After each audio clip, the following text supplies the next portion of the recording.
यहां अस्तबल में प्रोग्राम करने के लिए कितना मुश्किल हुआ है।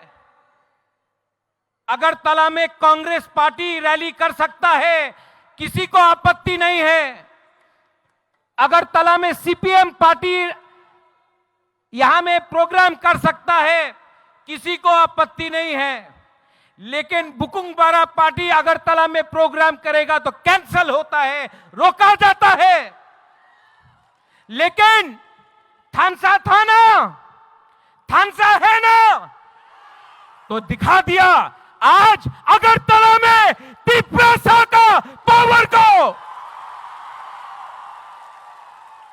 जैसे कॉनराड सांगमा ने बोला है, दिमाग से फाइट करना है।